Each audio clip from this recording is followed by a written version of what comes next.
Hi friends, welcome to my channel Snigdha వంటలు. ఈరోజు recipe వచ్చేసి బెల్లం కుడుములు అండి. మనకి స్వీట్ తినాలనిపిస్తే ఇలా టేస్టీగా అండ్ హెల్తీగా ఇంట్లోనే ఈ బెల్లం కుడుములు అయితే చేసేసుకోవచ్చు. చాలా సాఫ్ట్గా స్వీట్గా చాలా బాగుంటాయండి. మీకు స్వీట్ తినాలనిపిస్తే ఈ రెసిపీని అయితే ట్రై చేసేయండి. ప్రాసెస్లోకి అయితే వెళ్ళిపోదాం. ఇప్పుడు ఒక గిన్నె తీసేసుకొని 1 టేబుల్ స్పూన్ వరకు పెసరపప్పును బాగా వాష్ చేసి ఫ్రెష్ వాటర్ వేసి నానబెట్టేసుకోండి. ఇప్పుడు ప్యాన్ పెట్టేసుకొని 1 కప్పు వరకు బియ్యపిండిని వేసేసుకోవాలి. ఇలా బియ్యపిండి వేసేసుకొని లో ఫ్లేమ్లో ఒక 5 నుంచి 7 నిమిషాల పాటు లో ఫ్లేమ్లో వేయించేసుకోండి. ఇలా వేయించుకున్న పిండిని పక్కకు పెట్టేసుకోవాలి. ఇప్పుడు అదే ప్యాన్లోకి 1 టీ స్పూన్ వరకు నెయ్యిని వేసేసుకొని కట్ చేసి పెట్టుకున్న కొబ్బరి ముక్కలను అయితే వేసేసుకోండి. 1 టేబుల్ స్పూన్ వరకు. ఇవి మంచి కలర్ వచ్చేంత వరకు వేయించేసుకోవాలి. ఇలా కొబ్బరి ముక్కలు వేగిన తర్వాత వీటిని పక్కకు తీసేసుకోండి. మీకు నచ్చితే డ్రై ఫ్రూట్స్ కూడా వేయించేసుకోవచ్చు. ఇప్పుడు ఇదే ప్యాన్లోకి 3/4 కప్పు వరకు అయితే బెల్లాన్ని వేసేసుకోవాలి. ఇలా బెల్లం వేసేసుకున్న తర్వాత ఇందులోనే ఇప్పుడు వాటర్ని అయితే వేసేసుకోవాలండి. 2 కప్పుల వరకు వాటర్ని వేసేసుకోండి. మనకి పాకం ఏమీ రానవసరం లేదు, జస్ట్ బెల్లం అనేది కరిగితే సరిపోతుంది. ఇలా 2 కప్పుల వరకు వాటర్ని వేసేసుకోండి. బెల్లాన్ని అయితే కరిగించుకోవాలండి. నేనైతే బెల్లం పౌడర్ తీసుకున్నానండి. మనకి అప్పటికప్పుడు స్వీట్లు చేయాలంటే ఇలా బెల్లం పౌడర్ అయితే ఈజీగా చేసేసుకోవచ్చు. ఇదైతే నేను బ్లింకిట్లో తీసుకున్నానండి బెల్లం పౌడర్ వచ్చేసి. ఇప్పుడు ఇందులోనే 1 టీ స్పూన్ వరకు నెయ్యినైతే వేసేసుకోండి. ఇలా నెయ్యి వేసేసుకున్న తర్వాత ఈ నెయ్యి కరిగేంత వరకు కలిపేసుకోవాలి. మనకి బెల్లం అనేది కరిగిపోయి ఒక పొంగు వచ్చేంత వరకు అయితే ఈ బెల్లం వాటర్ని మరిగించుకోండి. ఇలా ఒక పొంగు అయితే రావాలి. ఇలా పొంగు వచ్చేసిన తర్వాత మనం ముందుగా వేయించి పెట్టుకున్న బియ్యపిండిని అయితే వేసేసుకోండి. ఇలా బియ్యపిండి వేసేసుకొని బాగా కలిపేసుకోవాలండి. స్టవ్ ఏమీ ఆఫ్ చేయకండి, లో ఫ్లేమ్లో పెట్టేసుకొని కలిపేసుకోండి. ఉండలేమీ లేకుండా కలిపేసుకోవాలి.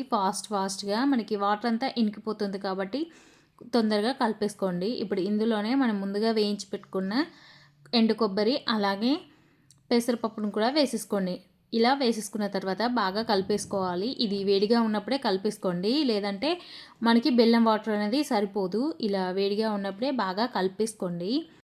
ఇలా మొత్తం అయితే కలిపేసుకోవాలండి. ఇలా కలిపేసుకున్న తర్వాత ఇదైతే కొంచెం కూల్ అవ్వనివ్వండి. ఇది కూల్ అయిన తర్వాత చేయితో అయితే మంచిగా కలిపేసుకోవాలి.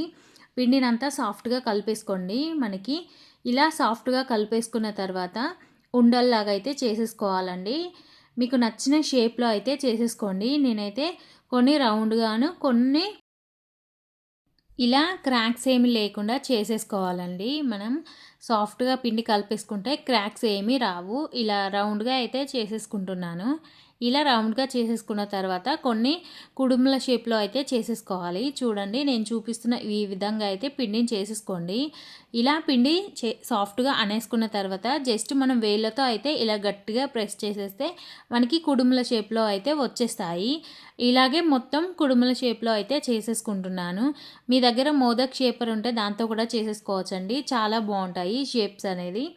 ఇలా అన్నిటిని చేసి పక్కకు పెట్టేసుకోవాలి. ఇప్పుడు ఇంకొక గిన్నె పెట్టేసుకొని 1 కప్పు వరకు అయితే వాటర్ని వేసేసుకోవాలి. ఇలా వాటర్ వేసేసుకొని ఒక స్టాండ్ పెట్టేసుకోండి.